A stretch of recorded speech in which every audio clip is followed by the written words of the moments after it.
Brilliance Audio presents Home from the Hill by William Humphrey, performed by Brian Troxell. Early one morning last September, the men squatting on the northeast corner of the town square looked up from their whittling to see, already halfway down the west side and passing under the shadow of the Confederate monument, a dusty, long black hearse with a Dallas County license plate. The cottonseed mill had just begun to waft downtown its hot, sweet, nutty smell. Dew was beginning to rise, steaming above the rooftops, hovering above the grass in the plaza, above the bale of cotton, the county's first for the year, that stood upon a wooden platform wrapped in red bunting there. On the air around the Confederate soldier, martins from the building eaves eddied and swirled like scraps of paper ash. Stores were just opening. The only sounds were the distant hum of the gins and occasional cries from the band of children playing up and down the empty walks. And at that moment, not a car of the dozen or so in the square was in motion. Yet so noiselessly had it materialized that the hearse was halfway down the block before anyone saw it. At that moment, the courthouse clock commenced tolling the 16 chimes before the hour of 8. Silent, but without stirring, for despite its slowness it could be just passing through. While the clock tolled, the men on the corner watched the hearse move south down the west side. Only when, at the corner, it turned and headed into the band of shadow overhanging the south side, did they close their pocket knives and get to their feet and begin brushing the shavings off their laps. It went as solemnly slow as a hearse leading a procession, but looking back at the corner by which it had entered, they saw no cars following it. It turned and came their way, and through the bug-spattered windshield they saw 2 men riding in the cab. The clock began the second round of 8 chimes.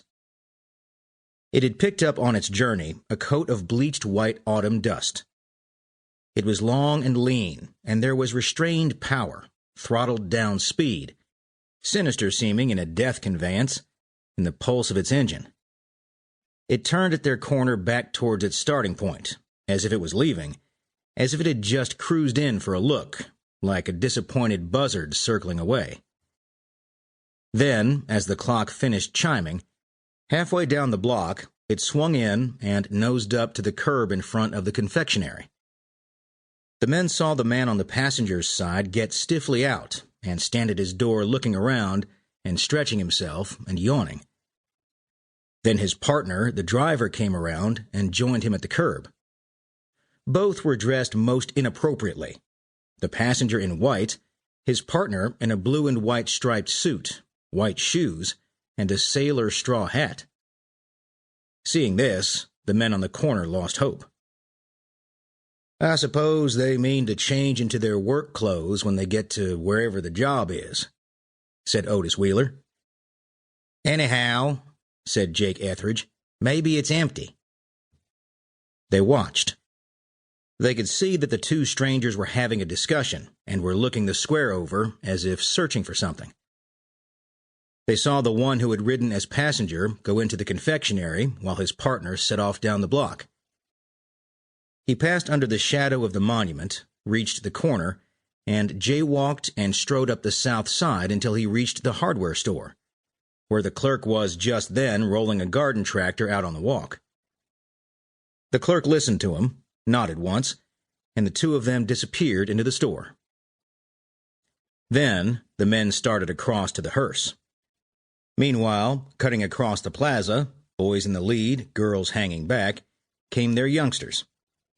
Some were there already, in a ring at a respectful distance around the hearse, gawking, egging one another closer. The men, there were around a dozen of them, strung themselves out so as not to seem curious as a group, and when they reached the spot, loitered casually. Then, one by one, they took turns looking in through the confectionery window glass. The stranger sat at the counter, and before him were places set for 2 and 2 steaming cups of black coffee. The men were struck by his youth.